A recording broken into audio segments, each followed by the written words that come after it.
They found her in a circle of scorched earth, 9 rogue bodies arranged like the points of a broken star around her feet. She was barefoot. Blood ran from a dozen shallow cuts across her arms and face, dark against skin gone pale with exhaustion. In her right hand, she held a cracked riverstone, the fracture line splitting it nearly in two. In her left, nothing. No weapon, no blade. Behind her, pressed against the collapsed wall of an abandoned barn, 7 wolf pups huddled in the shadows. The smallest, a boy no older than 3, clung to the hem of her torn dress with fingers gone white at the knuckles. The Alpha King's war column, 300 of the most lethal shifters on the North American continent, had ground to a complete halt at the forest's edge. Not because of the bodies. They had seen worse. Not because of the scorched earth, though the perfect circle of burned grass spoke of power none of them could name. They stopped because the girl, whoever she was, stood between them and the children, raised her chin, and met the Alpha King's gaze without flinching. "You will not touch them," she said. Her voice did not shake. Commander Lyra, seated on a steel-gray mare at the king's right hand, leaned forward in her saddle. Her wolf, normally disciplined to the point of invisibility, pressed against the surface of her skin with ears flat and tail low. Not aggression, submission. The ancient, involuntary response to the presence of something sacred. "My king," Lyra said quietly. "She has no wolf. I can smell the absence on her." Caden Blackwell, 34 years old, scarred by 3 border wars and 2 assassination attempts, crowned at an age when most wolves were still learning to control their shift, looked at the girl with the cracked stone and felt his world tilt on its axis. His wolf, the great and terrible beast that had not spoken unbidden in 11 years, lifted its head inside his chest and said one word. Mate, but that was later. That was the moment everything changed.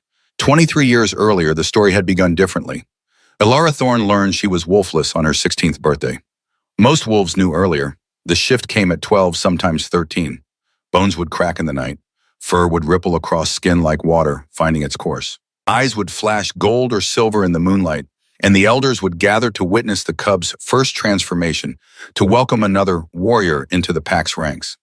Elara's 16th birthday passed in silence. She woke in the supply shed where she had slept since her 14th year, when her mother had stopped meeting her eyes and her father had begun taking his meals alone. The shed smelled of damp burlap and mouse droppings in the particular sourness of a space where nothing had ever been loved.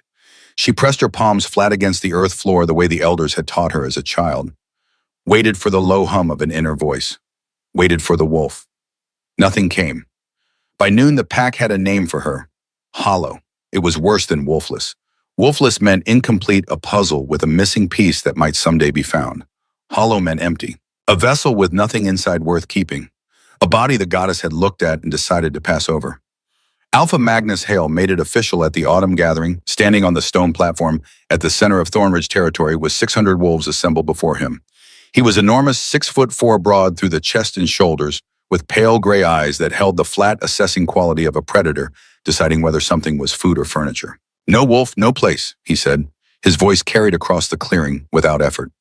"The goddess does not make mistakes, she makes warnings." The pack laughed. Elara, standing at the very back of the assembly, because that was where the hollow belonged, did not laugh. She was learning even then that survival had nothing to do with the noise you made and everything to do with the silence you kept. She moved into the supply shed permanently the next day. It was a narrow structure behind the pack's grain store, barely 8 feet long and 5 feet wide, with a dirt floor and walls that let in the wind. She slept on a pile of empty grain sacks. She ate what the kitchens discarded: bruised apples, the heels of bread loaves, soup bones with a ghost of marrow still clinging to them. She worked without being asked, mended fences, hauled water from the creek, scrubbed blood from the fighting pit after training sessions. The wolves treated her the way one treats a stray dog, occasionally useful, mostly invisible, always beneath notice. The only possession she kept was a river stone. She found it the day after Magnus's speech, lying at the bottom of the creek that marked Thornridge's southern boundary. It was smooth and pale gray, small enough to fit inside her closed fist. When she picked it up, it was warm. Inexplicably, impossibly warm, as though it had been sitting in someone's palm for hours. She carried it everywhere after that, not because she believed it was magical, because it was the only thing in the world that had ever felt like it wanted to be held by her. At night, alone in the supply shed with the wind whistling through gaps in the walls, she would press the stone against her sternum and whisper to the wolf she did not have, "If you're in there, I'll wait." The wolf never answered. But something else stirred, something Elara could not name. A sharpness behind her ribs, a low vibration that tightened her skin when danger was near. She could smell storms 2 days before they arrived. She could hear the change in a heartbeat when someone lied. She could feel in a way that bypassed language entirely when a living creature was in pain. She told no one. In Thornridge, the wolfless did not get gifts. They got punishments. And so Alara carried her stone and her silence and her invisible sense of something not quite wolf through 23 years of a life that no one, least of all Alara herself, believed was worth the breath it took to sustain. She was wrong. The goddess does not make mistakes. But sometimes she hides her greatest weapons in the bodies the world is too proud to look at twice. The year Alara turned 23, she made a discovery that changed the trajectory of her survival. It happened on a cold afternoon in early spring when the wind still carried the bite of winter, and the pack's enforcers were occupied with a border dispute 3 miles north. Alara had been hauling firewood to the main lodge, a task that took her past the Alpha's residence, a low stone building with narrow windows and a door that was always guarded. The door was not guarded that afternoon.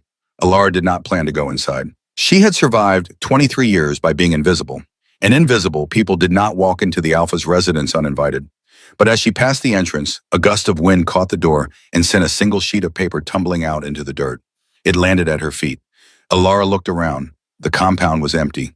She bent, picked up the paper, and looked at it. It was a ledger page. Columns of numbers, dates, names. At the top, written in Alpha Magnus's distinctive slashing script, were the words Wolfless Labor Output, Q1 Annual Revenue.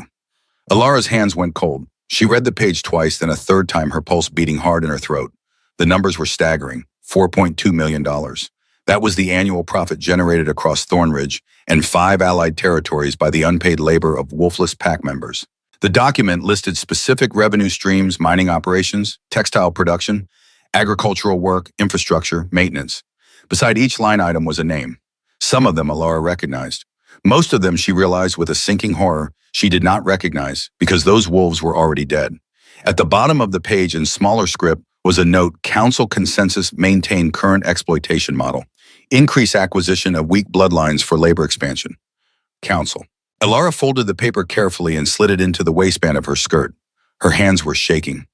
Her unnamed sense, the thing that lived behind her ribs, was screaming. She understood in that moment 3 things with perfect clarity. 1, she was not worthless. She was profitable. They had built an economy on her back and the backs of every wolfless wolf in 6 territories. 2, they would never let her go. You did not release assets that generated $4.2 million a year. 3, if she was going to survive, she needed to disappear. And disappearing required preparation.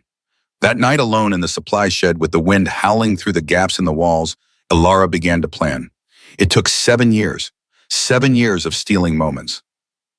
Of learning skills in the spaces between tasks, in the hours when the pack slept and the compound was silent. Of preparing for a future she could not yet see, but knew with bone-deep certainty was the only alternative to dying in the supply shed, with her name on a ledger page and her body in an unmarked grave. She started with the radio. It was an old shortwave unit discarded in the back of the equipment shed because the antenna was broken and the battery terminals were corroded. Alara fixed the antenna with wire salvaged from a fence. She cleaned the terminals with vinegar and ash. At night, when the pack was asleep, she would tune the dial to the weather channels and listen. She learned to recognize the patterns: high-pressure systems moving in from the west, low-pressure troughs sliding down from Canada, the particular quality of the wind that meant snow was coming, or rain, or the kind of cold that could kill an unprepared traveler in 6 hours. She learned to predict storms 72 hours in advance. She learned meteorology the way some people learn prayer, as though her life depended on it, because it did. Next, she learned cartography. There was a set of surveyor's tools in the Alpha's office left behind by a previous pack leader who had used them to map territorial boundaries. Alara borrowed them. Borrowed was a generous word. She took them in the dead of night and returned them before dawn. She spent 3 years mapping the southern borderlands. 15 different routes through the wilderness, each one carefully drawn on sheets of paper she hid beneath the floorboards of the supply shed. She noted water sources, defensible positions, shelters, obstacles. She marked rogue territories and safe zones, and the places where the forest was so dense that even wolves with night vision would struggle to track. Escape Route 7 was her favorite. It followed the creek for 2 miles, then cut east through a narrow canyon that most wolves avoided because the footing was treacherous. It emerged at an abandoned barn near the edge of Allied territory, a structure she had scouted personally and confirmed was far enough from regular patrols to offer temporary refuge. She memorized all 15 routes, burned the maps. The knowledge lived in her head, now safer than any piece of paper. Then she learned field medicine. The pack healer was an old wolf named Marin, who kept her texts in a locked cabinet in the infirmary. Alara picked the lock with a bent nail. She read the text by candlelight, copied the important sections onto scraps of paper, and returned the books before Marin noticed they were missing. She learned the names of 47 medicinal plants that grew in the Montana wilderness. Yarrow for bleeding, willow bark for pain, comfrey for broken bones. She learned how to set a fracture, how to clean a wound, how to recognize the early signs of infection, and treat them before they turned lethal. She practiced on herself. Small cuts deliberately made so she could learn the feel of stitching skin. Burns from the cook fire so she could learn which plants drew out the heat and which ones made it worse. By the time she was 23, Alara Thorne could survive alone in the wilderness for weeks. She could navigate by stars and by the shape of the land. She could predict weather, treat injuries, find water, build fire in wet conditions. And there was one more thing, a thing she had discovered by accident and did not fully understand. She could make wolves stop. It happened the first time when she was 19. A pack dog, a massive brindled creature with a mean streak, had cornered her near the grain store. It was growling, hackles raised, teeth bared. Alara, backed against the wall with nowhere to go, had opened her mouth and said in a voice that came from somewhere deeper than her throat, "Stop." The dog stopped, not reluctantly, not slowly. It stopped mid-snarl as though someone had cut the strings holding it upright. It sat. It looked at her with something that might have been confusion or might have been fear. She tried it again a week later on a different dog, same result. She did not try it on wolves. She was not that brave. But she practiced the voice when she was alone, learned to summon it at will, learned the exact tone, the exact pitch that made the command undeniable. She did not know what it was. She did not know why it worked, but she knew the way she knew how to predict storms that it would save her life someday. At night, alone in the supply shed, she would press the river stone against her chest and whisper, "If you're listening, thank you." The stone pulsed against her chest, a living heartbeat. The pups arrived on a night thick with the scent of iron and smoke. Alara heard them before she saw them. 7 distinct heartbeats, rapid and irregular, tangled with the high keening whine that wolf pups make when they are too frightened to howl. The sound cut through the supply shed wall like a blade. She was on her feet before she was fully awake, the riverstone already in her hand, the unnamed scents behind her ribs screaming. She found them a quarter-mile south, huddled inside the remains of an old lambing barn that had been abandoned when the border shifted 3 years earlier. The roof had half collapsed. The walls leaned inward like tired old men. Inside, 7 pups, none older than 5, lay pressed against one another in a tangle of matted fur and trembling limbs. 3 were in wolf form, tiny bodies shaking so hard their teeth chattered. 4 were in human form, naked, covered in soot and dried blood that was not their own. The smallest, a girl with enormous dark eyes and a gash across her left shoulder, looked up at Alara and said one word, "Please." Alara's unnamed sense surged. She could feel their terror like a physical substance, thick and acidic, coating the inside of her throat. She could feel the gash on the girl's shoulder as though it were carved into her own skin. And beneath it all, beneath the fear and the pain and the smoke, she could feel something else. The fading warmth of adult wolves who had died protecting these children. Parents, guardians. A small pack obliterated. She knelt. She did not think about what the pack would say.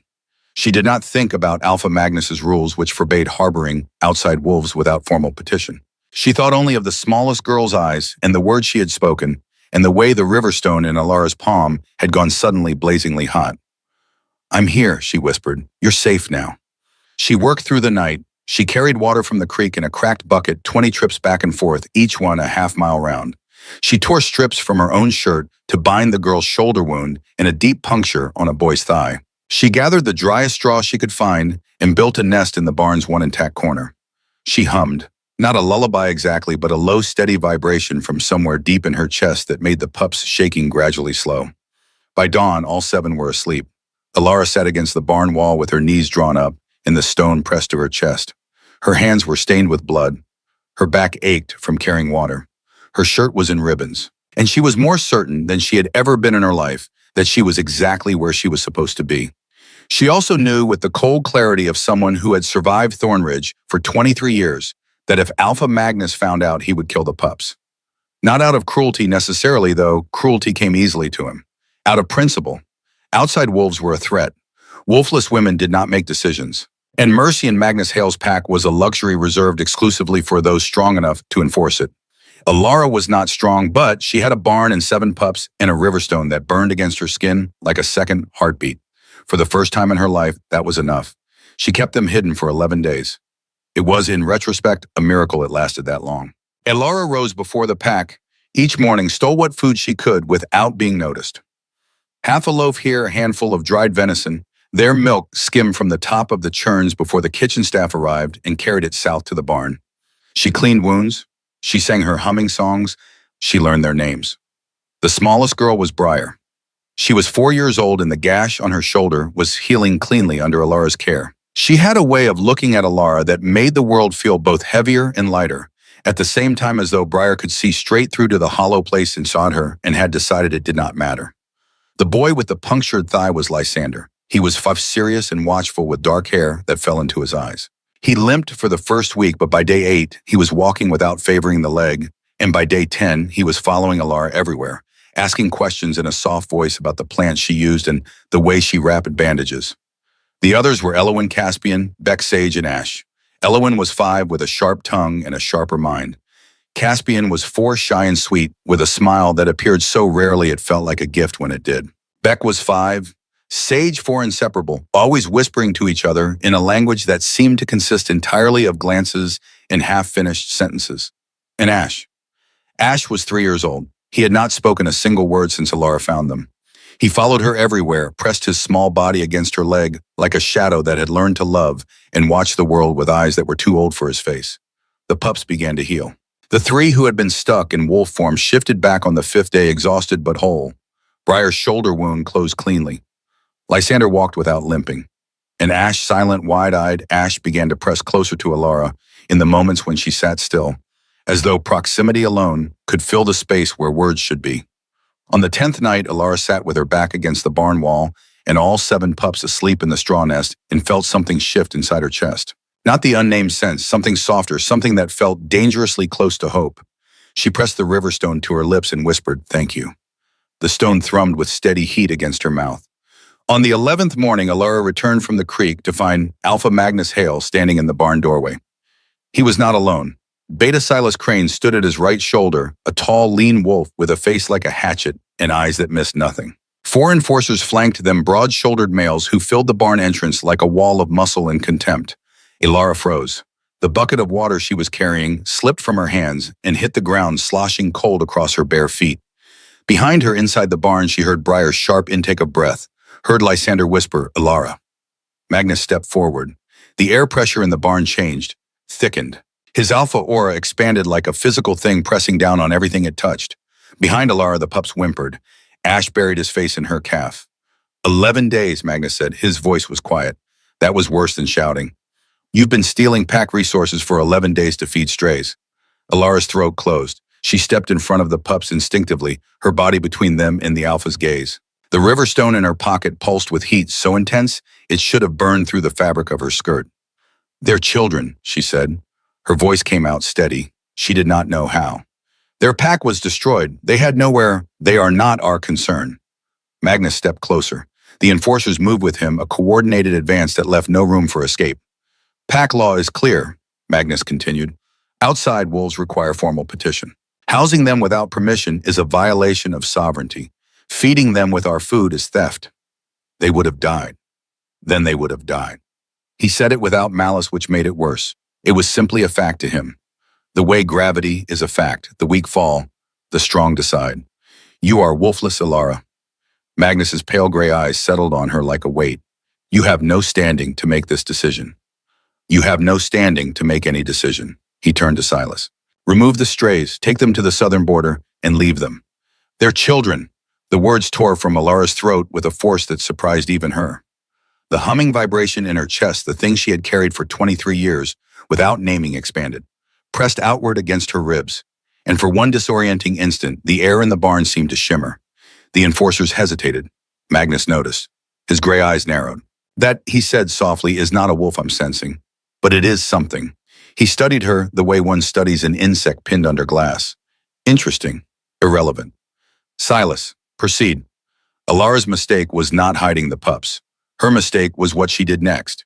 She stepped forward, placed her hand flat against Alpha Magnus Hale's chest and pushed. It should have been nothing. She was 5'6", 120 pounds, wolfless, malnourished. He was an alpha wolf in his prime, 6'4", 230 pounds of muscle and bone, and concentrated fury. He stumbled back 3 full steps. The barn went silent. Magnus looked down at his chest where her hand had been, looked at the 3 steps he'd been forced back. Then his expression shifted, surprise crystallizing into cold calculation. He smiled. It was not a kind smile. "You just gave me legal grounds for execution," he said quietly. "Striking an alpha is treason. But I think exile will be more instructive." He stepped back, still smiling. "Exile, effective immediately. Take the strays with you. If any of you are found within Thornridge territory after sunset, I will consider it an act of war."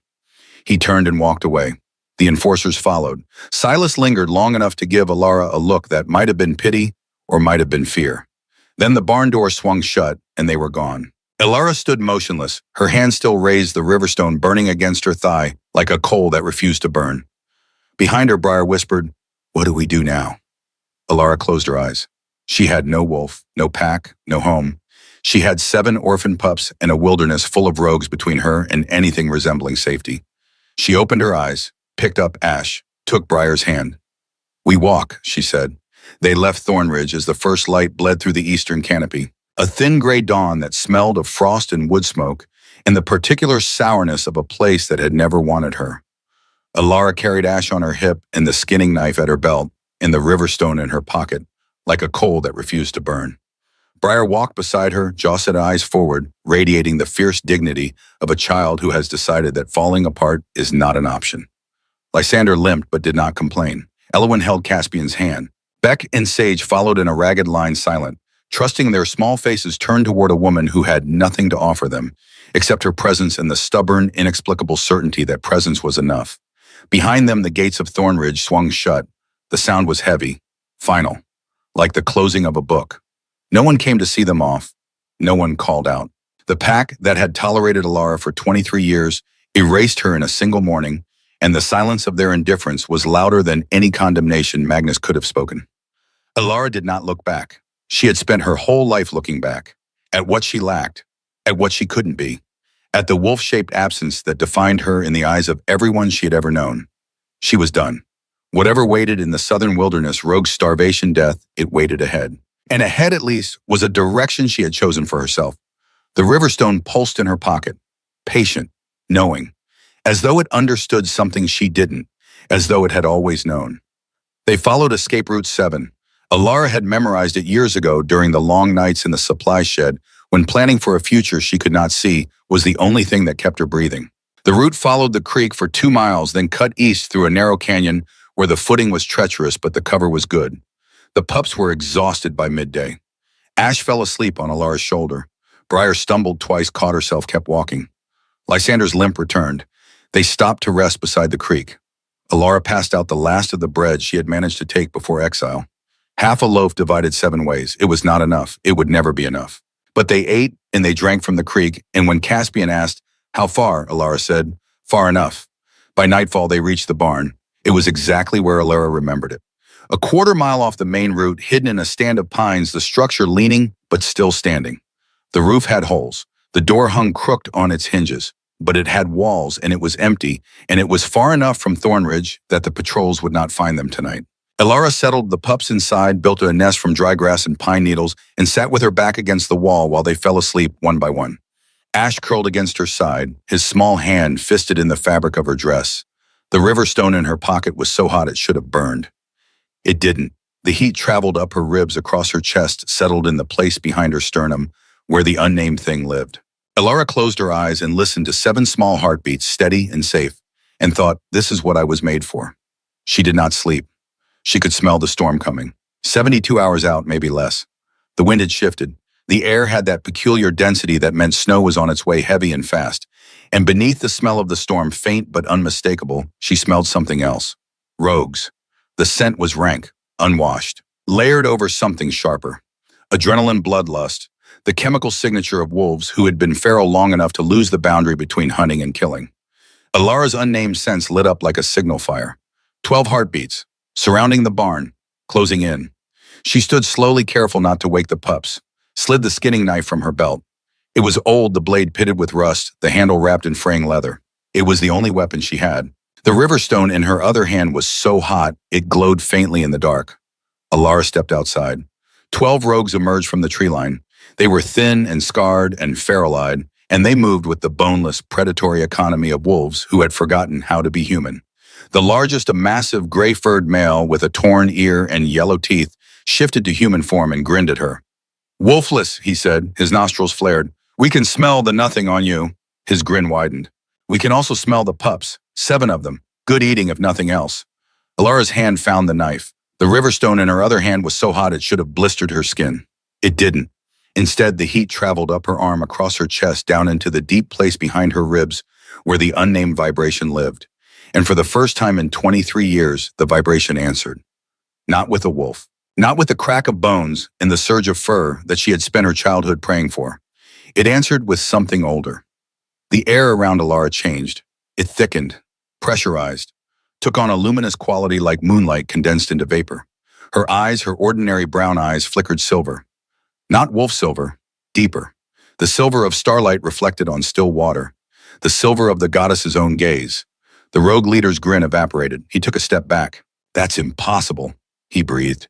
"You're wolfless. You can't—" Alara did not let him finish. She moved.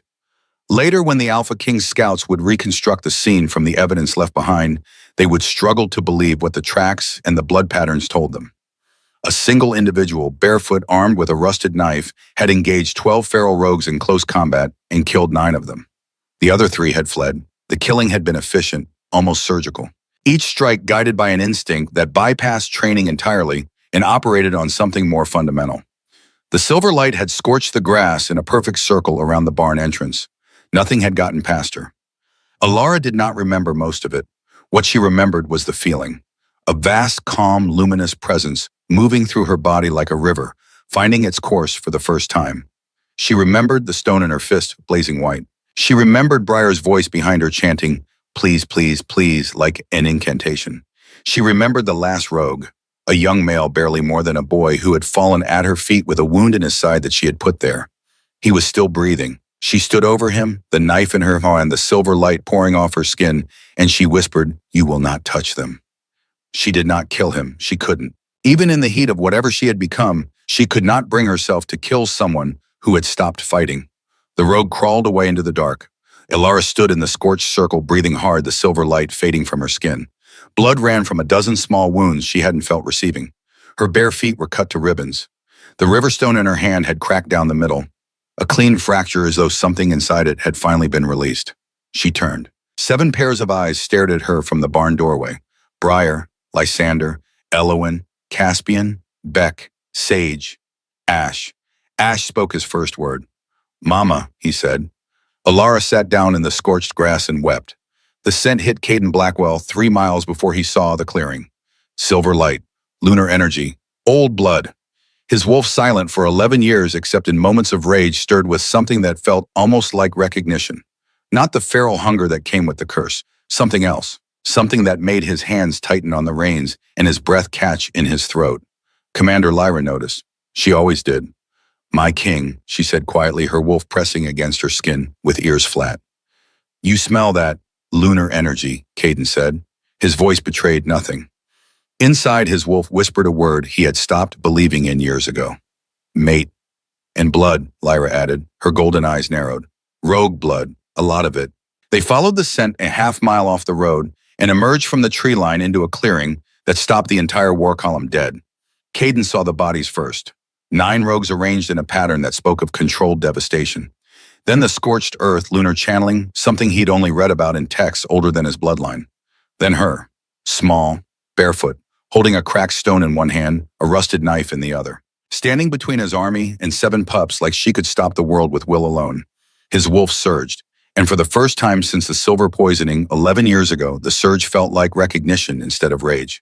As Caden crossed the clearing, moving slowly, hands visible and empty, he felt it. The thing that lived inside him, the curse he had carried for 11 years, the silver poisoning that his father's assassins had given him, and that no healer had ever been able to fully purge. It stirred, the feral edge that lived just beneath his skin, the thing that turned him into a mindless killing machine. Without warning, his beast that had nearly destroyed him a dozen times began to rise. His vision flickered. Red bled into the edges. His wolf, instead of the controlled, disciplined predator he had spent decades mastering, began to claw its way forward with teeth bared and reason abandoned. Caden stopped walking. 20 feet from the girl, he stopped because if he took another step, he would shift. And if he shifted now with the feral curse rising, he would kill everyone in this clearing, including her, including his mate. Commander Lyra's voice cut through the red haze. My king, step back. The curse, Caden tried. He could not move, his muscles locked. His wolf was coming and there was nothing he could do to stop it. The girl with the cracked stone took one look at him and understood. She did not run, she did not scream. She stepped forward, raised her chin, and in a voice that came from somewhere deeper than her throat said one word, stop. The command hit Caden like a physical blow. His wolf mid-surge went absolutely still, not reluctantly, not slowly. It stopped the way a candle flame stops when you cover it with glass.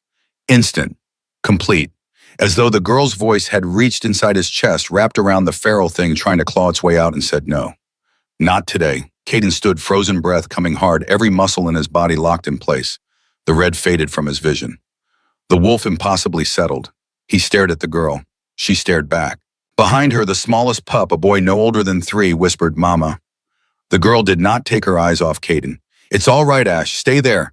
Commander Lyra dismounted, her hand on her sword. My king, Caden raised one hand. Stop. His voice when he found it was rough. How did you do that? The girl's grip on the knife tightened. Do what? My wolf. Caden took a breath. His heart was still racing. Only an alpha command works on the feral curse. But you have no wolf. I don't know what I did. Her voice was steady, but Caden could see the exhaustion in the set of her shoulders, the way she swayed slightly on her bare, bloodied feet. I just told you to stop. And I did. Silence. The entire column stood motionless at the tree line, staring at a barefoot girl with a cracked stone who had just done something that should have been impossible. Lyra moved closer, her wolf pressing forward, ears flat, tail low. Not aggression, submission. The ancient, involuntary response to the presence of something sacred. Lunarisma, Lyra breathed. Goddess above. She's Lunarisma. Caden did not take his eyes off the girl. Who did this? He meant the rogues. He meant the scars. He meant all of it. The girl's knife hand trembled. I did. The silence that followed was not the silence of an empty room. It was the silence of 300 predators recalibrating their understanding of the world. Caden could feel it ripple through the column behind him, the disbelief, the awe, the instinctive recognition that something fundamental had shifted. Warriors who had faced down siege lines and silver-tipped arrows stood motionless, and none of them not one doubted her. Caden looked at the cracked stone in her hand. It pulsed faintly with residual warmth. Not lunar energy exactly, but something gentler. A recognition. His wolf spoke again. Not the frantic pulse of before, but something reverent, almost awed. She is ours. She has always been ours. Caden had learned over 34 years of living and 11 years of ruling to trust very little. He trusted strength. He trusted competence. He trusted the evidence of his own eyes. He looked at the girl, at the 9 dead rogues, at the scorched circle, at the 7 pups behind her alive because she had made it so. He trusted this. You need to put the knife down, he said. Not a command, a request. You're safe now. I swear it on my crown and my blood. The girl stared at him. Every alpha she had ever known had lied. Caden could see it in her eyes, the learned certainty that power was a weapon and promises were traps. But the riverstone in her hand pulsed, and something in Caden's voice or his face or the way he had stopped walking when the curse rose instead of forcing himself forward made her hesitate. She lowered the knife. Behind her, the small boy pressed harder against the doorframe and whispered again, Mama. Caden's eyes went to the child. Something cracked in his expression. Not weakness, but the fracture line where strength meets tenderness. Come with me, he said, all of you. The girl did not move. Where Ashcroft's stronghold? 3 days north. You'll have food, shelter, healers. He paused. Safety. I don't know you. No, Caden agreed. But you stopped my wolf. That means something. What does it mean? Caden looked at her, at the hollow exhaustion in her face, at the way she stood between his army and 7 children with nothing but a rusted knife and a will made of iron. It means, he said quietly, that you're the first person in 11 years who's been able to do that. And if you can control the curse, then maybe... He stopped, started again. I'm asking, not commanding. Will you come? The girl was silent for a long moment. Then she said, What's your name, Caden Blackwell? The Alpha King. Yes, she looked at him, then at the column of warriors, then at the 7 pups behind her. My name is Alara Thorne, she said. These are my children. Not the pups she had found, not the strays she was protecting. My children. Caden inclined his head. Alara Thorne, will you and your children accept my protection? Alara looked down at the cracked riverstone in her hand. The two halves were still connected by the thinnest line of stone, held together by something more fragile than physics. She looked up. Yes, she said. The journey to Ashcroft's stronghold took 3 days. Caden offered Alara a horse. She refused. The pups rode in the supply wagon nested in blankets that smelled of pine and leather, and Alara walked beside them with her hand on the wagon's edge, as though letting them out of arm's reach would undo everything she had fought for. Caden walked with her. He did not have to. He was the Alpha King. He could have ridden at the head of the column, left her to the supply train, arrived at the stronghold days ahead, and sent word when she was permitted to enter. He walked beside her instead. They did not speak much the first day. Alara was too exhausted, and Caden was too occupied with the careful management of his wolf, which had not stopped whispering mate since the moment he had seen her. But on the second day, as they followed a narrow trail through dense pine forest, Caden said, "May I ask you something?" Alara glanced at him. "Yes. What pack are you from, Thornridge?" Caden knew Thornridge, a mid-sized territory in the southern Montana wilderness ruled by Alpha Magnus Hale. Traditionalist, isolationist, not particularly powerful, but old blood, old ways, old pride. "Magnus exiled you," Caden said. It was not a question. "How did you know?" "Because if he had recognized what you are, he would never have let you go." Alara was quiet for a moment. Then she said, "What am I, Wamam?"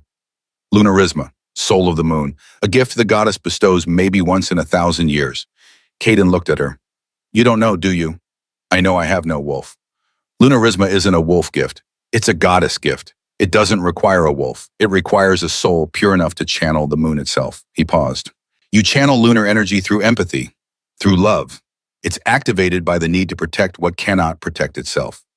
Alara looked at the wagon where 7 small faces peered out at her from beneath the blankets. "I didn't know," she said quietly. I couldn't let them die." "And that," Caden said, "is why the goddess chose you." They walked in silence for a while. Then Alara said, "You have a curse." "Yes." "What happened?" Caden had not told this story to anyone outside his inner circle in 11 years. But there was something about walking beside this small, fierce woman with the cracked stone and the 7 adopted children that made the truth feel less like a weakness and more like a fact. "My father was poisoned," he said, "silver mixed into his wine over the course of months. By the time we realized it was too late, the silver doesn't kill immediately. It seeps into the wolf, into the bond between human and beast, and it corrodes. Slowly. Until the wolf goes silent." He paused. "My father spent the last 6 months of his life wolfless, fully human, dying in pieces." Alara's hand tightened on the wagon edge. "I was 19, Caden continued. "I drank from the same wine at the same table for 6 months before we found out. I didn't get as much as he did, but I got enough. The healers purged most of it, but not all. What's left? It doesn't kill my wolf. It makes it feral, unpredictable. I can go weeks without an episode, then something triggers it, and the wolf comes without reason or control." "That's what was happening in the clearing," Alara said. "Yes. And I stopped it." "You did?" Alara looked at him. "How?" "I don't know," Caden said honestly, "but I'd like to find out." That night, they camped in a clearing beside a fast-running stream. The warriors set up a perimeter. The pups, fed and warm for the first time in weeks, fell asleep in the wagon almost immediately. Alara sat by the fire, her back against a log, the cracked riverstone turning between her fingers. Caden approached with 2 bowls of stew and a question in his eyes. "May I sit?" Alara looked at him for a long moment. Then she nodded. Caden sat, handed her a bowl. She took it, and for the first time in 3 days, he saw her hands shake. "You're safe," he said quietly. "You can rest." "I don't know how," Alara said. "I've been running for so long, I don't remember what it feels like to stop." Caden understood that. He had been running since he was 19. From the throne, from the curse, from the certainty that the only way to survive ruling was to never let anyone close enough to hurt you. And yet here he sat beside a woman he had known for 3 days, and the wolf inside him was quiet for the first time in 11 years. "The healers at Ashcroft will look at the children," Caden said. "Make sure they're healthy. And you?" "I'm fine. You have a dozen open wounds on your feet, and you haven't slept in 3 days." Alara looked down at her feet as though noticing the blood for the first time. "I'll heal. You don't have to do this alone anymore." She looked at him. "I don't know how to not do it alone." Caden set his bowl down. "Then let me teach you." Alara's throat worked. She looked away into the fire. and Caden saw the exhaustion in every line of her body. The bone-deep weariness of someone who had been holding the world together with nothing but will and had finally reached the end of what will could carry. Why, she asked. Why would you do that? Caden could have said, because you're my mate, because the bond is pulling me toward you like gravity, because my wolf recognized you before I did, and wolves do not lie about these things. But he looked at her, at the cracked stone in her hands, at the way she held herself like a weapon, even when she was sitting still, and he told her the truth. Because in 34 years of living, you have never met anyone who stopped my wolf by asking it to. And if there's a chance you can do it again, if there's a chance the curse can be controlled. He paused. I've been dying slowly for 11 years. You might be the reason I don't. Alara stared at him. You're not asking me to stay because I'm useful. I'm asking you to stay because you saved my life in that clearing, and I'd like the chance to return the favor.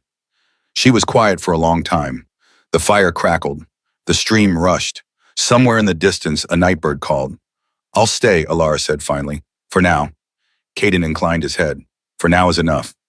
They reached Ashcroft's stronghold on the evening of the third day. It was built into the side of a mountain, a fortress of stone and iron, and centuries of accumulated power. The walls rose 40 feet high, the gates were reinforced steel, and the warriors who manned the battlements could put an arrow through a target at 300 yards in full dark. Alara, walking beside the wagon with the pups peering out at the massive structure, felt very small. Caden stopped at the gates and turned to her. This is home, he said, for as long as you want it to be. The gates opened. Inside the stronghold was a city, barracks and training grounds and armories, markets and residences and gardens. Wolves everywhere, hundreds of them, warriors and civilians alike, all of them stopping to stare as the Alpha King walked through with a barefoot woman and 7 pups in a wagon. Caden led them to the main residence, a low stone building with wide windows and a door that opened into a great hall lined with weapons and banners. He gestured to Commander Lyra, who had been riding at the rear of the column. Take the children to the guest quarters. Hot baths, food, clean clothes, and fetch the healers. Lyra nodded. She approached the wagon, gently crouched down to the pup's level, and said in a voice Alara had not heard her use before, soft and warm, Come on, little ones, let's get you cleaned up. The pups looked at Alara. She nodded. It's all right. Go with her. They climbed out of the wagon one by one. Briar held Ash's hand. Lysander walked beside Elowen. Caspian, Beck, and Sage followed in a tight cluster. Among Briar's meager belongings, a torn blanket, a wooden doll with one arm. The healers would later find a small locked box. She would not let them touch it. When Alara asked, Briar only said, Mama gave it to me. Before. Alara did not press. Some wounds needed time. Ash looked back at Alara. You'll come. I'll come, Alara promised. I just need to talk to the king first. Ash nodded. Lyra led them away, and Alara watched until they disappeared around a corner. When she turned back, Caden was watching her. You're terrified, he said. Yes. Of what? That this is temporary. That you'll realize I'm not whatever you think I am. That you'll send us away. Caden stepped closer, not crowding, but close enough that she had to tilt her head back to meet his eyes. I won't, he said. And before you say you don't believe me, I'll prove it. Halteam, give me time. The healers confirmed what Alara already knew. The pups were malnourished but otherwise healthy. No infections, no permanent damage. A week of good food and rest, and they would be fine. Alara was a different story. The head healer, an elderly female wolf named Marin with silver hair and sharp green eyes, took one look at Alara's feet and made a sound of pure disgust. Sit, she commanded. Alara sat. Marin cleaned the wounds of polite salve, wrapped them in clean bandages, and then looked at the rest of her. The scars on her arms, the 2 prominent ribs, the way her hands shook when she thought no one was looking. When did you last eat a full meal? Marin asked. I don't remember. Sleep a full night? Years. Marin made another disgusted sound. The king wants you healthy. I want you healthy. So you're going to eat and sleep and let me take care of you until you stop looking like a strong wind could break you in half. Understood. Alara, for the first time in 3 days, smiled. Understood. The first week passed in a blur. The pups thrived. They were given a suite of rooms in the guest wing, large and warm, and filled with soft beds and toys and more food than they knew what to do with. Briar appointed herself the leader and organized the others into a rotating schedule of baths and meals and supervised playtime. Lysander followed Alara everywhere asking questions. Ash did not leave her side unless she explicitly told him to. Alara, for her part, did not know what to do with safety. She woke every morning in a soft bed in a room with a door that locked from the inside, and her first instinct was to check the exits. She ate meals in a dining hall with warriors who nodded to her respectfully, and her hands shook every time someone approached too quickly. Caden noticed. He began sitting with her at meals, not talking, just present, a steady, quiet presence that asked for nothing and offered everything. On the fourth night, he found her in the garden, sitting on a stone wall with the cracked river stone in her hands and the moon overhead. "May I join you?" he asked. Alara nodded. Caden sat beside her, careful to leave space between them, and looked up at the moon. "My father used to bring me here," he said after a while. "When I was young, before the crown, before the poison, he'd sit right here and tell me that ruling wasn't about being the strongest. It was about being the one people trusted to make the hard choices." "Do you believe that?" Alara asked. "I didn't, not for a long time." Caden looked at her. "But then I met a woman who stood between an army and 7 children with nothing but a rusted knife, and I started to think maybe he was right." Alara's fingers tightened on the stone. "I'm not strong. You're the strongest person I've ever met. I have no wolf. You have something better." Alara turned to look at him. "What? You have the goddess's blessing. You have 7 children who would die for you. And you have—" He stopped, started again. "You have the ability to stop my wolf with a word. Do you know what that means?" "No, Azahi. It means you're the only thing standing between me and going fully feral. The healers confirmed it today. Without you, I have maybe 6 months before the curse takes me completely. With you," he met her eyes, "indefinitely." Alara stared at him. "You're saying I'm keeping you alive?" "Yes. That's not fair. I didn't ask for that." "I know, and if you want to leave, I won't stop you. But I'm asking you to stay. Not because you owe me, because I think we can help each other. Halbuza, I'll teach you to control the Lunarisma. You'll teach me how to live with the curse." He paused. "Partners." Alara looked at the cracked stone in her hands. At the fracture shining running down the middle, the two halves held together by the thinnest connection. "Partners," she repeated. "Equals," Caden said. "I won't command you. I'll ask, and you can say no." No one had ever offered Alara that before. The freedom to refuse, the dignity of choice. She looked at him, at the scar on his jaw, at the exhaustion in his eyes that mirrored her own, at the way he sat with his hands open and empty, asking instead of taking. "All right," she said. "Partners." Caden smiled. It was small, but it was real. "Thank you," he said. They sat in silence, side by side, with the moon overhead and the cracked stone between them, and Alara felt for the first time in 23 years that maybe, just maybe, she was exactly where she was supposed to be. The second week the training began. Commander Lyra took charge of teaching Alara to control the Lunarisma. They worked in a private courtyard, away from the curious eyes of the Stronghold's residents, and Lyra proved to be a patient, gentle teacher. "The lunar energy responds to emotion," Lyra explained, "specifically empathy. The stronger you feel someone else's pain or fear, the stronger the response." Alara nodded.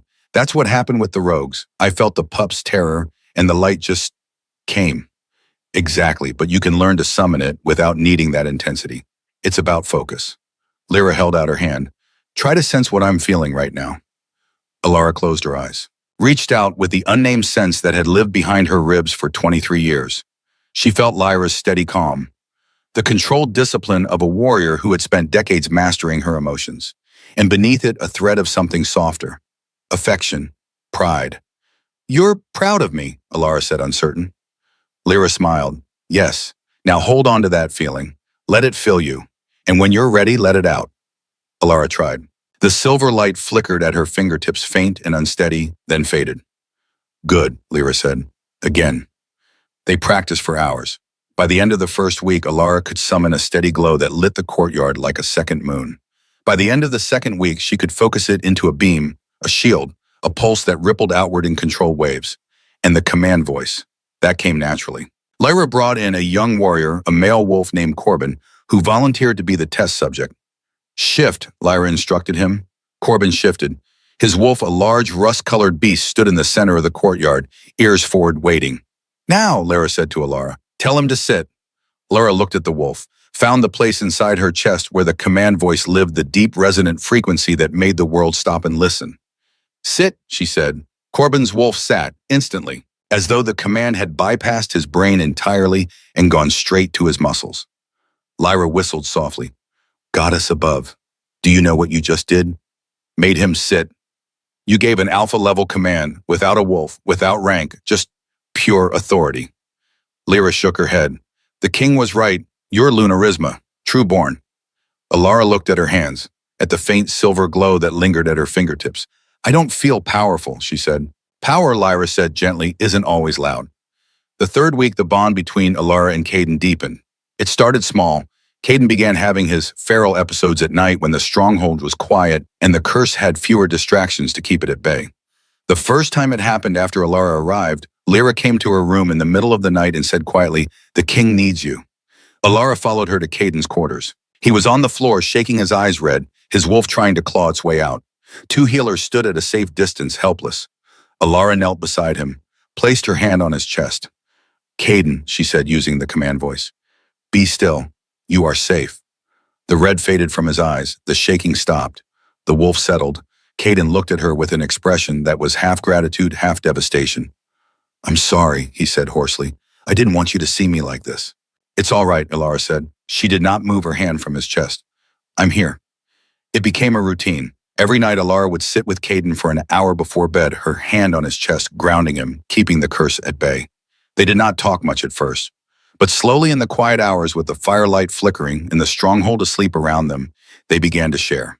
Caden told her about his father, about the 6 months of watching him waste away, about the moment the wolf went silent and the man who remained looked at Caden and said, "Don't let them make you cruel."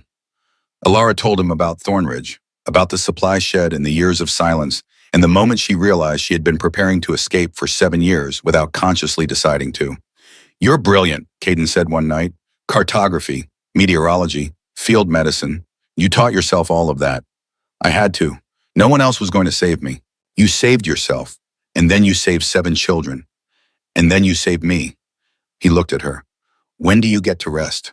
Alara's throat tightened. "I don't know." "Then rest here," Caden said. "With me, with them, for as long as you want." Alara looked at him, at the honesty in his face, at the way he offered her everything and demanded nothing. "I'm afraid," she admitted, "of what? That this is temporary. That I'll start to believe it's real, and then it will be taken away." Caden reached out slowly, giving her time to pull back. When she didn't, he took her hand. "I can't promise nothing will ever hurt you again," he said. "But I can promise I won't be the one who does. And I can promise that as long as I'm breathing, you and those children have a home here." Alara looked at their joined hands. His palm was warm, calloused, steady. "Partners," she said. "Equals," Caden confirmed. She squeezed his hand once, then let go, but the warmth lingered. On the 18th day, the first threat arrived. A scout returned from the southern border with news. Alpha Magnus Hale had been seen in the company of 2 other alphas. Roderick Vane of Iron Peak, who controlled the richest iron mines in the territory, and Theron Stone of Stonehaven, a weapons supplier with ties to half the packs on the continent. They were recruiting. Caden summoned his war council. Alara, to the surprise of every commander in the room, was invited. "She has a right to know," Caden said when Lyra raised an eyebrow. "This is about her." The scout spread a map on the table. "They're gathering forces here at the Thornridge border. At least 200 warriors. Maybe more." "Why?" Alara asked. Her voice was steady, but her hands were clenched beneath the table. Caden looked at her. 8 months ago, I passed a law banning the exploitation of wolfless pack members. It made me unpopular in certain circles." "Circles like Magnus," Alara said. "Yes, Magnus and his allies have been profiting off wolfless labor for decades. The law cost them millions." Caden's jaw tightened. "You're not just a woman who embarrassed Magnus by surviving his exile. You're a symbol, proof that the law was right, that wolfless wolves have value. So they want to kill me to discredit you." "Yes." Alara looked at the map, at the markers indicating enemy positions, at the routes they would likely take. She leaned forward. "May I?" Caden gestured. "Please." Alara studied the map. Then she reached for a pen and began marking routes. "Magnus will come from the south. He knows this terrain. But if you position defenders here and here, you can funnel them into this valley. It's narrow. They'll lose their numerical advantage." The commander stared at her. "How do you know this?" one of them asked. "I mapped these routes 7 years ago," Alara said simply. "I know every path, every canyon, every defensible position within 50 miles of Thornridge." Lyra leaned back in her chair and smiled. "Told you she was brilliant." Caden looked at Alara with something in his eyes that made her chest tighten. "We'll use your routes," he said. "Thank you." Alara nodded. Then, because she could not help herself, she asked, "May I stay for the rest of the planning?" "This is a war council," one of the commanders said. "She's not military." Caden's voice dropped to a register that made the stone floor vibrate. "She commands me. She sits at this table as my equal. Anyone who has a problem with that can leave. No one left. Alara stayed. And when the council ended 3 hours later, she had contributed 17 strategic recommendations, 12 of which were adopted immediately. Lyra walked her back to her quarters. You impressed them. I told them what I know. You proved you belong here. Lyra paused. The king was right about you. What did he say? Lyra smiled. That you're the smartest person he's ever met, and the bravest, and that if the goddess paired him with anyone, he's glad it was you. Alara stopped walking. He said that he did. Alara looked down at the cracked river stone hanging from a cord around her neck. The two halves still connected, still whole, despite the fracture. I don't know what to do with that, she admitted. You don't have to do anything, Lyra said gently. Just let him prove it. The 19th day, Magnus's army was spotted 10 miles south. The 20th day, scouts reported they would attack within 48 hours. The 21st day, a storm rolled in from the west, exactly as Alara had predicted 72 hours earlier. They'll attack during the storm, she told Caden. Magnus is too smart to waste the cover. Caden believed her. He positioned his warriors according to Alara's defensive plan. He evacuated non-combatants to the inner keep. He sent the 7 pups to the safest room in the stronghold with Lyra's most trusted guards. And he asked Alara in the quiet of his quarters with the storm building outside, will you stay with the children where it's safe?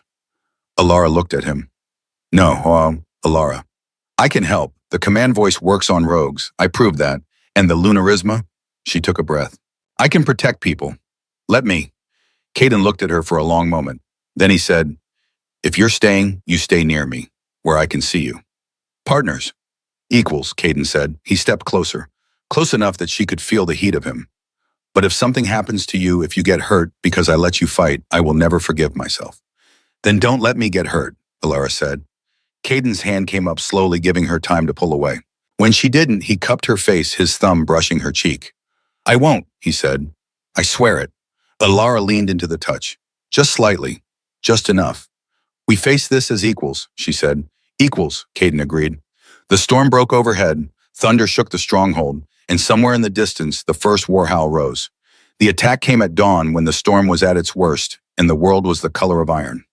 Magnus Hale had brought 400 warriors. 200 mercenary rogues promised gold and territory for a single night's work. 200 corrupted pack wolves from Thornridge, Iron Peak, and Stonehaven, loyal to alphas who had built empires on the backs of the exploited and saw Caden's Wolfless Protection Act as a death sentence to their profit margins. They came in 3 waves. East Gate, West Wall, Southern Entrance. A coordinated assault designed to split Caden's forces and overwhelm the defenses through sheer numbers. What Magnus had not accounted for was Alara Thorne's cartography. The defenders were positioned exactly where she had marked them, archers on high ground with clear sight lines. Warriors in the narrow passes where numbers meant nothing and skill meant everything. Traps in the approach routes carefully placed to funnel the attackers into kill zones. The first wave hit the east gate like a battering ram. Caden was there at the front line, his wolf a massive black beast with eyes like winter ice. He fought with the controlled brutality of a king who had spent 11 years learning that mercy was a luxury and survival was a discipline. The rogues broke against his warriors like water against stone. The second wave hit the west wall. Commander Lyra met them with a century of the finest soldiers on the continent. The wall held.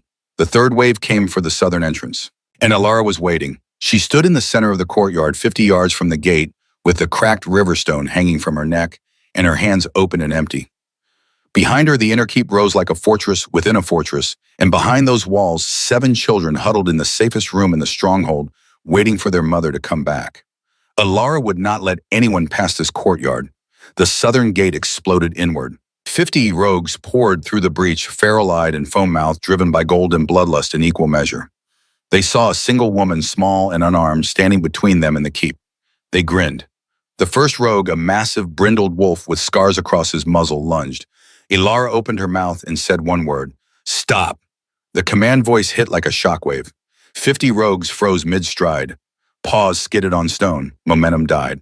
They stood locked in place, muscles straining, eyes wide with confusion and something that looked almost like fear. Alara stepped forward. The silver light began to build at her fingertips, spreading up her arms across her chest, pouring from her skin like moonlight made manifest. "Kneel," she said. 50 rogues collapsed to the ground. Not slowly, not reluctantly. Their legs folded beneath them as though the command had bypassed their brains entirely and rewritten the code of their bodies. The defenders on the wall stared. Commander Lyra, fighting at the west wall, heard the sudden silence from the south and turned. She saw the silver light rising from the courtyard like a pillar reaching for the sky. "Goddess above," she breathed. Elara raised her hands. The lunarisma responded, flooding outward in a wave that covered the entire courtyard. Where it touched the defenders on the walls, their wounds began to close. Exhaustion faded. Strength returned. Where it touched the rogues, they could not move, could not shift. Their wolves, pressed against the surface of their skin, found themselves locked behind bars of pure lunar energy. "Sleep," Elara said. 50 rogues collapsed into unconsciousness. The southern courtyard was silent. Elara stood in the center of a circle of bodies, breathing hard, the silver light slowly fading from her skin. She had not killed a single one. She had simply removed them from the battle. Mercy even in war. Behind her, the keep doors opened. Lysander, disobeying orders to stay inside, stood in the doorway with his mouth open. "Mama," he whispered, "you're glowing." Elara turned, saw him. Her heart clenched. "Get back inside," she said, her voice rough. "It's not over yet." But at the east gate, something had gone wrong. Kaidan was winning. The rogues at the east gate were breaking, falling back under the disciplined assault of his warriors. Victory was minutes away. And then the curse rose. It came without warning. One moment, Kaidan was fighting with the cold precision of a king who had mastered every aspect of his wolf. The next, his vision flooded red.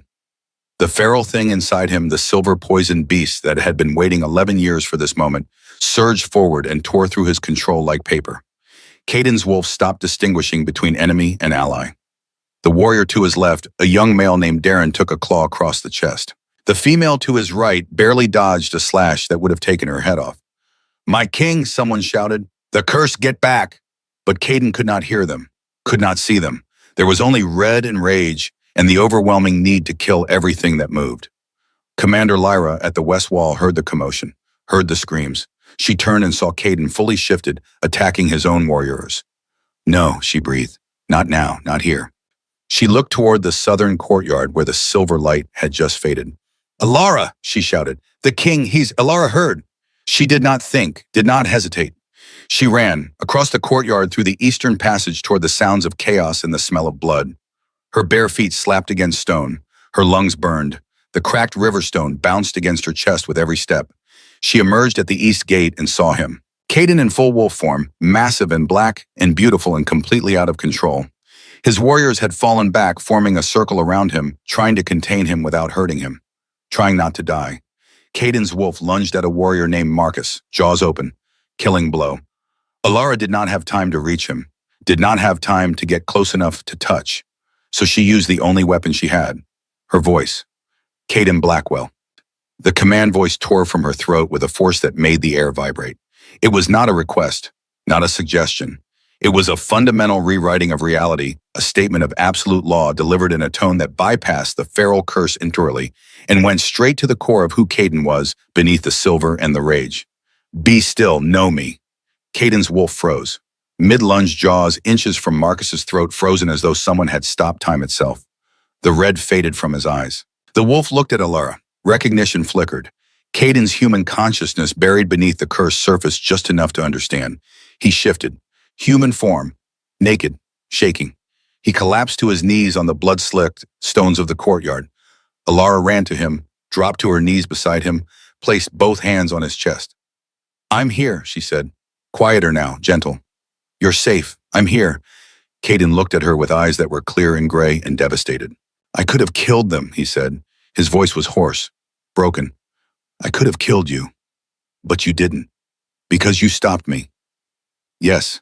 Kaidan's hands came up to cover hers where they pressed against his chest. "I can't do this without you. If you hadn't been here." "I was here," Elara said firmly, "and I will be here every time, for as long as you need me." "That's not fair to you." "I don't care about fair. I care about you." The words hung in the air between them. Kaidan stared at her, at the small, fierce woman with the cracked stone and the command voice who had just saved his life in front of his assembled court. "Elara." A war horn sounded. The west wall, Magnus's forces seeing the east gate falter and the south gate silent, had concentrated everything on the west. Lyra's voice carried across the stronghold. "All defenders to the west wall. They're breaking through." Kaidan stood. Someone threw him a cloak. He wrapped it around himself and looked at Elara. "Can you do what you did at the south gate again?" "Yes." "Then come with me." They ran. The west wall was chaos. 200 rogues and corrupted pack wolves had concentrated their assault on a single 50-yard section. The defenders were holding but barely. Blood slicked the stones. Bodies, wolf and human alike, lay broken at the base of the wall. And in the center of the enemy forces, directing the assault with cold precision, was Alpha Magnus Hale. Kaidan saw him, felt his wolf surge. But this time Ilara's hand was on his arm, grounding him, and the curse stayed quiet. "I need to get close," Ilara said. "The Lunarisma has a range limit, maybe 100 yards. I'll get you close." Kaidan shifted. His wolf, enormous and black, crouched low. Ilara understood. She climbed onto his back, wrapped her hands in his fur, and held on. Kaidan ran, straight into the heart of the enemy forces. Rogues lunged. Kaidan tore through them. A corrupted pack wolf blocked their path. Kaidan's jaws closed around the wolf's throat. One shake. The wolf fell. 50 yards from Magnus. 40. 30. Ilara could feel the Lunarisma building inside her, not the controlled focus power she had learned in training. This was the battle surge. The goddess's wrath channeled through a mortal vessel. 20 yards. Magnus saw them. His eyes widened. He shouted something to his warriors, but the words were lost in the storm, and the screaming and the sound of Kaidan's paws hitting stone. 10 yards. Ilara let go. She slid from Kaidan's back, hit the ground running, and raised her hands. The silver light erupted. It did not spread slowly this time. It detonated, a sphere of pure lunar energy 100 yards in diameter, centered on Ilara and expanding outward at the speed of thought. Where it touched Kaidan's warriors, their wounds healed. Their strength returned. Their wolves, tired and bloodied, found themselves renewed. Where it touched Magnus's forces, they froze.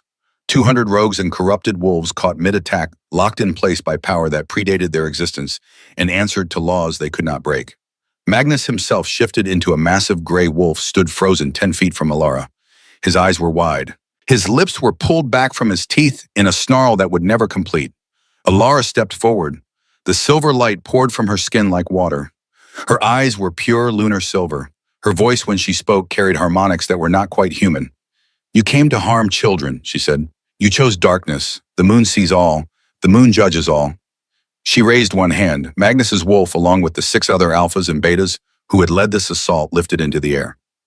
Telekinesis. Pure will made manifest. "You will face justice," Ilara said. "Not in darkness, in light, where everyone can see." She gestured. The suspended wolves flew backward away from the wall and landed in a heap 50 yards distant, alive, conscious, but unable to move. The remaining rogues, seeing their leaders defeated, broke. They ran. Ilara let them go. She had no interest in slaughter, only in protection. The silver light faded. Ilara collapsed to her knees, breathing hard. The riverstone hanging from her neck had split completely. The two halves separated, connected now only by the leather cord. Kaidan shifted to human form. Someone handed him another cloak. He draped it over his shoulders and walked to Ilara. He knelt beside her. "Are you hurt?" "No, tired." "You just won a war." Ilara looked at the 7 suspended wolves in the distance. At Magnus, frozen in place, his gray eyes filled with impotent rage. "No," she said. "Now comes the hard part." They held Magnus and his allies in silver-lined cells beneath the stronghold. The silver weakened. There were wolves made escape possible, gave the defenders time to breathe and plan. Kaidan sent messengers immediately, not to nearby packs, to the Continental Alliance. The Alliance was the highest authority in the North American wolf territories. 12 alphas, one from each major region, who convened only for matters of continental importance. Treason, war crimes, crimes against the goddess herself. The message Kaidan sent was simple. Formal trial requested for crimes against Divine Chosen. All Alliance judges summoned to bear witness. It took 2 weeks for the judges to arrive, 2 weeks during which Kaidan's scholars gathered evidence. Financial ledgers seized from Thornridge and Iron Peak, showing the $4.2 million in annual profit from wolfless labor. Intercepted letters between Magnus and his co-conspirators, detailing plans to overthrow Kaidan and repeal the Wolfless Protection Act. Testimony from 42 wolfless survivors across 6 territories, each one documenting years of abuse, and one piece of evidence that no one had expected. On the 3rd day after the battle, Briar came to Ilara with a lockbox. "I'm ready now," she said quietly. Inside was a document. It was dated 3 years earlier. The header read, "Weak Bloodline Elimination Protocol, Council Consensus." Beneath that header were 217 names. Wolves marked for removal. Families designated as expendable. Children listed for elimination before they could dilute the pack's strength. Among those names, the parents of all 7 pups. The rogues had not killed their families. Magnus and his council had ordered their execution. When Alara read the document sitting in Caden's study with Lyra and the head scholar, her hands shook so badly she had to set it down. He didn't just exile the weak, she said quietly. He hunted them. Yes, Caden said. His voice was granite. For profit. Yes, Alara looked at him. I want to testify. You will. The trial began on the morning of the 15th day. The great hall had been transformed. 13 thrones arranged in a semicircle. Caden's throne in the center recused from judgment due to conflict of interest but present as host and witness. 12 alliance judges flanking him, 6 to each side. Alphas from across the continent, each one representing a territory and bringing with them the weight of centuries of wolf law. 800 witnesses packed the hall, standing room only. Warriors and civilians alike drawn by the promise of justice or spectacle, or simply the historic nature of what was about to happen. This was the largest assembly in 50 years. Magnus and his 6 co-conspirators were brought in chains, silver chains which burned their skin and weakened their wolves and marked them as prisoners awaiting judgment. The Chief Justice of the Alliance, an elderly female alpha named Miriam Ashwood, 70 years old and sharp as a blade, called the hall to order. We are convened, she said, her voice carrying to every corner of the massive space, to hear charges against Alpha Magnus Hale of Thornridge, Alpha Roderick Vane of Iron Peak Alpha, Theron Stone of Stonehaven Beta, Silas Crane of Thornridge, and 3 enforcers complicit in crimes against the Goddesses Chosen and against the Continental Wolfless Protection Act. She paused. Let the weight of those words settle. The charges are as follows. Systematic exploitation of wolfless pack members for economic gain. Conspiracy to murder a divine chosen. Attempted coup against a sitting alpha king. And murder of 63 wolfless individuals over a 10-year period. The hall was silent. How did the accused plead? Magnus, still in chains, raised his chin. Not guilty. The other 6 echoed him. Chief Justice Ashwood nodded. Then let the evidence be presented. The first phase of the trial lasted 2 hours. Caden's scholars laid out the financial records on tables for all to see. Ledgers showing $4.2 million per year in profit. Payment records to mercenaries $500,000 for a single night's attack. Resource extraction logs detailing the iron timber and trade goods harvested by unpaid wolfless labor.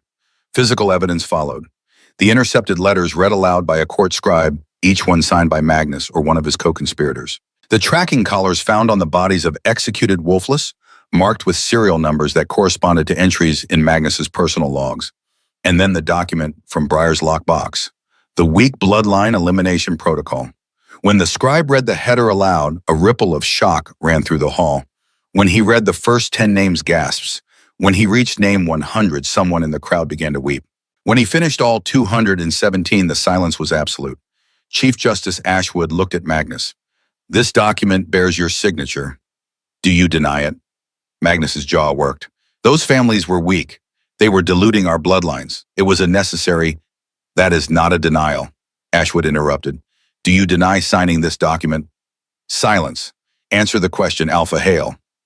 No, Magnus said finally. I do not deny it. The hall erupted. Ashwood raised her hand. Silence returned, but it was fragile now, a thin skin over boiling rage. We will hear witness testimony, she said. The first witness was an elderly male wolf named Garrett, 63 years old, who had worked Magnus's iron mines for 40 years without pay. He walked to the stand, slowly leaning on a cane. His hands shook. His voice when he spoke was thin and reedy, but it carried. I worked the mines from the time I was 19, he said. My daughter Sarah was wolfless. When she was 16, she complained about the conditions. Magnus told me that if she spoke again, she would be removed. Removed meaning what? Ashwood asked. Killed, Garrett said simply. She didn't speak again. 2 years later, she was found dead in her quarters. They said it was suicide. She was 19 years old. He looked at Magnus. I believed you, he said. When you said the weak had to serve the strong, I believed you. I thought it was the way things had to be. I was wrong. My daughter was not weak. She was murdered. And I want the world to know her name. Sarah Garrett. She mattered. The hall was silent. The second witness was Alpha Theron Stone. He had been offered a deal. Full testimony in exchange for reduced sentencing. He had taken it. Theron walked to the stand with his head bowed. He did not look at Magnus. I joined the council for profit, he said. I knew we were exploiting wolfless labor. I told myself it was tradition, old ways. I voted with Magnus on every policy for 8 years. Including the elimination protocol, Ashwood asked. Theron's voice cracked. I voted against it, 5-1. I was the one. When I saw what Magnus intended, I tried to leave. He threatened my family. I stayed. I'm a coward. But I will speak the truth now. He detailed the conspiracy, specific meetings, vote tallies, financial distributions. The plan to attack Ashcroft during the storm and kill Alara publicly to discredit Kayden's reforms. By the time he finished, two of the judges were taking notes. The rest were staring at Magnus with expressions of cold fury. The third witness was Alara. She walked to the stand in a simple gray dress with the cracked riverstone hanging from her neck. The two halves separated now, each one held by the leather cord like a broken promise trying to remain whole. The hall fell silent. Ashwood looked at her gently. Please state your name for the record. Alara Thorne. And you are wolfless. Yes. Describe your life in Thornridge Pack. Alara took a breath. She had prepared for this, had practiced with Kayden and Lyra. But standing here in front of 800 witnesses with Magnus 10 feet away in chains, the words felt harder than she had expected. I was named Hollow when I turned 16, she said. It meant worthless. I lived in a supply shed for 7 years. I ate kitchen scraps. I worked without pay. When I protested, I was reminded that I had no standing, no voice, no right to exist beyond what the pack allowed me. Did Alpha Hale himself abuse you? Yes, not with his hands, with his silence. He created a system where I was less than nothing, and he profited from it. Ashwood nodded. We have a document here. The financial ledger seized from Thornridge. It lists your name. Can you read the entry for us? Alara took the ledger, found her name. Her voice did not shake. Alara Thorne. Wolfless. Labor classification general maintenance. Annual output value $14,000. Notes compliant, useful for tasks requiring manual dexterity. She set the ledger down. I was worth $14,000 a year, she said quietly, and I never saw a single coin. Ashwood leaned forward. You found 7 pups in the wilderness. Orphans. Their parents listed in the elimination protocol. You chose to protect them despite pack law forbidding it. Why? Because they were children, Alara said, and someone had to. You were exiled for this. Yes. And during that exile, you discovered your lunarisma. Yes. Ashwood's eyes were kind. The Alliance has reviewed the evidence. 9 rogue bodies, scorched earth, witness testimony from the Alpha King's warriors. You defended yourself and 7 children against 12 attackers and killed 9 of them. Is that correct? Yes. The law is clear. Killing in defense of self or innocence is justified. But I want to ask you something else. Ashwood paused. You had the power to kill all 12. Why did you spare 3? Alara looked at Magnus, then back at Ashwood. Because killing should never be easy, she said. And because the 3 I spared had stopped fighting. They ran. I let them. Mercy even in battle. Yes. Ashwood nodded slowly. One more question. The council sitting in judgment today needs to understand the full scope of what was done to wolfless pack members. Can you read the names? Alara's stomach dropped. The names. The 63 wolfless wolves who were killed under Magnus's rule. Their names are in the ledger. I would like you to read them aloud, so that everyone in this hall hears, so that they are remembered. Alara's hands shook. She took the ledger. She read, Sarah Garrett, age 19, Marcus Thorne, age 23, Eliza Blackwood, age 17, James River, age 31. The names went on, young and old, male and female. Some she recognized from her years in Thornridge. Most she did not because they had been erased so thoroughly that even their deaths left no mark. It took 3 minutes to read all 63. When she finished, her voice was hoarse and her face was wet with tears she had not felt falling. The hall was silent. Then from the back, someone stood. A warrior. He placed his fist over his heart in the gesture of respect. Another stood, then another. Within seconds, 800 wolves were on their feet. For 63 dead, for Alara, for the truth finally spoken. Ashwood let it continue for a full minute. Then she raised her hand. The hall sat. Thank you, Alara Thorne, she said. You may step down. Alara walked back to her seat beside Kayden. He took her hand and squeezed it once. She did not let go. The 4th witness was Lysander. He was 5 years old. He walked to the stand holding Lyra's hand, and when he climbed into the chair, his feet did not touch the ground. Ashwood's voice was infinitely gentle. Hello, Lysander. Do you know why you're here? To tell the truth, Lysander said. His voice was small but clear. That's right. Can you tell us what happened to your parents? Lysander looked at Magnus.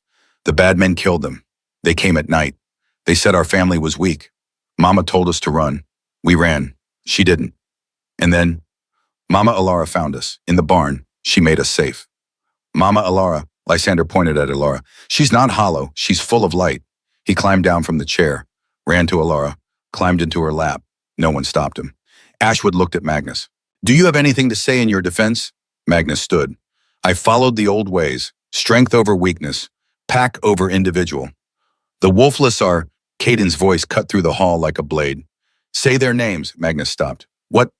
The 63 you killed. Say their names, prove they were wolves, not numbers. Silence. You cannot, Caden said, because you never saw them, you never knew them. That is the crime. Magnus sat down. The 12 judges conferred for 10 minutes. Then Chief Justice Ashwood stood. We have reached a verdict, she said. The hall held its breath. On the charge of systematic exploitation, guilty. All defendants. On the charge of conspiracy to murder divine chosen, guilty. All defendants. On the charge of attempted coup, guilty. Magnus Hale Roderick Vane Silas Crane. On the charge of murder, guilty. Magnus Hale Roderick Vane Silas Crane. She paused. Sentencing is as follows. The council conspiracy is hereby dissolved. Alpha Magnus Hale, Alpha Roderick Vane, and Beta Silas Crane stripped of all titles and exiled to the waste for the remainder of their natural lives. All assets are forfeit. Alpha Theron Stone, in recognition of testimony and cooperation, is sentenced to 10 years supervised probation and forfeiture of assets. The 3 enforcers 5 years exile each. She looked at Magnus. Your bloodline is barred from Alpha succession for 3 generations. Thornridge Pack is dissolved. Members may petition to join other packs or form new governance under elected leadership. All seized assets totaling $8.7 million will fund the establishment of a continental wolfless sanctuary and reparations to survivors. She raised her voice. Furthermore, the Continental Alliance hereby ratifies the Wolfless Protection Act as continental law. Exploitation of non-shifting wolves is now treason across all territories. This law is effective immediately and will be enforced by Alliance authority. The hall erupted. Not in chaos, in justice. Magnus was dragged away. He did not beg, did not apologize. But the look he gave Alara as he passed was empty, hollow. Alara met his eyes, said nothing. She did not need to. The goddess had spoken. 1 week later, Caden asked Alara to marry him, not in the Great Hall, not in front of witnesses. In the garden on the stone wall where they had spent so many evenings talking with the moon overhead and the cracked river stone between them. I know it's soon, he said. I know you might not be ready, but I need you to know that I'm not asking because of the bond. I'm asking because you make me want to be better, because you see the worst parts of me and you stay anyway, because when I imagine the future, you're in it, always. He took her hands. Alara Thorne. Will you be my mate, my queen, my equal partner in all things? Alara looked at the cracked stone, at the 2 separated halves that she had carried for so long. I was broken, she said. You showed me that broken can still be whole. Yes, 1,000 times yes. The ceremony was held under the full moon. 3,000 witnesses. Caden and Alara stood in the center of the clearing where the pack ran together and they exchanged the bite that would bind them for life. When Caden marked her shoulder, his wolf gentle, despite the power behind it, silver light flared. When Alara marked his shoulder, the first time a human had ever marked an Alpha King, gold light answered.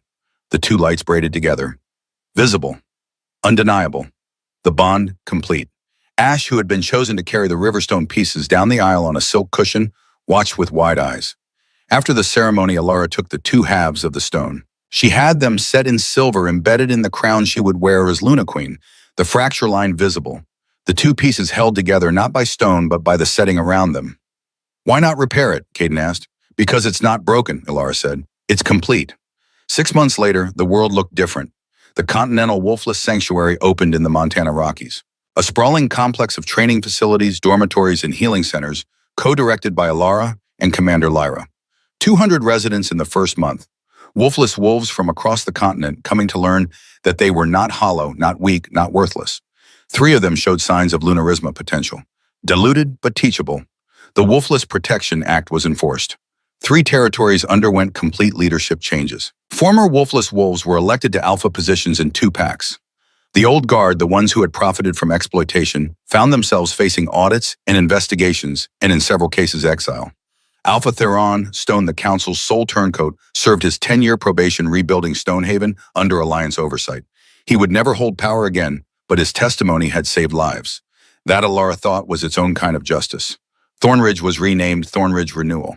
The pack under new elected leadership built a memorial wall in the center of the territory. 63 names carved in stone, with a plaque that read, "They were not weak, they were murdered." We remember, the word hollow, once a slur, became an honored title, given to those who protected the vulnerable, who stood between darkness and innocence, who proved that the goddess's gifts came in unexpected forms. The 7 children thrived. Briar, now 5, trained with the sanctuary's youngest warriors. She was fierce, protective, and utterly devoted to her younger siblings. Lysander, now 6, became the official pack tracker, the youngest ever. His gift for following scent trails was unmatched. Eloan and Caspian studied healing arts, their gentle hands and sharp minds perfectly suited to the work. Beck and Sage found their wolves within the first month of safety. They shifted together, small and ungainly, and luminous with joy. And Ash. Ash, now 4 years old, shifted for the first time on the 6-month anniversary of the trial. It happened in the garden. Alara was sitting on the stone wall, her hand on her stomach where twins grew, a boy and a girl, when Ash came running. "Mama, Mama, watch," he shifted. His wolf was small, silver-furred, with eyes the exact shade of Alara's Lunarisma. Alara wept. Caden, standing nearby, wrapped his arms around her. "He's perfect." "They're all perfect," Alara said. The formal adoption ceremony happened the next week. All 7 children, legally bound to Caden and Alara as their own. The celebration lasted 3 days. Alara was crowned Luna Queen. Not consort, co-ruler. The crown Caden placed on her head was silver, set with the 2 pieces of her cracked riverstone, the fracture line visible to anyone who looked. "Broken but held together," Caden said. "Broken but complete," Alara corrected. She was 4 months pregnant, healthy, glowing, no longer the hollow-eyed shadow who had walked out of Thornridge with 7 children and a rusted knife. She was home. The final full moon ceremony of the year drew 3,000 wolves to the clearing. Alara, as Luna Queen, led the ritual. She stood in the center of the clearing, the same spot where she had once stood, barefoot and bleeding, and she raised her voice. "6 months ago, I stood in a courtyard and read 63 names. Wolves who were killed because someone decided they were worthless. I was almost one of those names. I was called Hollow. Worthless." She paused. Let the words settle. We are what the goddess sees in us. Not our absences, but our purposes. Every wolfless person is a reminder of what we value. Power or love, strength or compassion, tradition or growth. She looked at the crowd, at warriors and healers and children and elders, all of them watching her. "Tonight we howl not just for the moon. We howl for every soul the world tried to diminish, for every heart that refused to break, for the truth that strength is not always loud and power is not always visible, and the hollow places are where the light gets in." Caden began the howl, deep, resonant. The call of an alpha king who had learned that ruling was not about being the strongest, but about being the one people trusted to make the hard choices. 3,000 wolves joined him. The sound rose like a tide, like a wave, like the voice of the earth remembering its own name. Alara did not howl. She hummed. The sound was small at first, the same low vibration she had used to calm 7 terrified pups in a barn. But as the moonlight intensified, the hum expanded. It wove through the wolves, howling like silver thread through dark cloth. It rose and deepened and became something that was not a howl and not a song, but a third thing. The voice of the Lunarisma, the sound the moon makes when it loves the world. The 7 children joined, 7 young voices, pure and clear. Ash's first howl, tiny and precious, and exactly right. The sound filled the clearing, filled the forest, filled the night. And when it finally faded, when the last echo died away, the pack stood in silence under the moon and understood that they had witnessed something sacred. Alara stepped down from the center of the clearing. Caden met her halfway. They walked together to where the children waited, and all 9 of them sat in a circle on the grass. Ash climbed into Alara's lap. "Mama, will you fix the stone now?" Alara lifted the crown from her head, showed him the 2 pieces held in their silver setting, the fracture line visible. "No, love," she said. "It's not broken." "How come?" Alara touched the fracture line. "Because the cracks let the light through." Ash studied the stone. Then he looked at Alara, at the scars on her arms, at the way she held herself like someone who had been broken and rebuilt and was stronger for it. "You're not hollow, Mama," he said. "No," Alara agreed. She looked at Caden, at the 7 children, at the stronghold in the distance, lights glowing warm, at the clearing filled with wolves who had witnessed justice and chosen mercy. "I'm home," she said. The moon watched. The stone pulsed. Somewhere in the distance, a nightbird called, a clean, carrying note that hung in the air like a benediction. The ancient oaks creaked in a wind that smelled of pine and damp earth and the first green stirrings of spring. Alara Thorn, who had spent 23 years waiting for a wolf that would never come, sat surrounded by her family under a sky full of stars and understood. She had not been waiting for a wolf. She had been waiting for this, for purpose, for family, for the courage to be beautifully, luminously broken. The goddess does not make mistakes. She makes miracles. And sometimes the greatest miracle is not the power to destroy, but the power to protect. Not the strength to fight, but the strength to love. Not the ability to be whole, but the courage to be complete.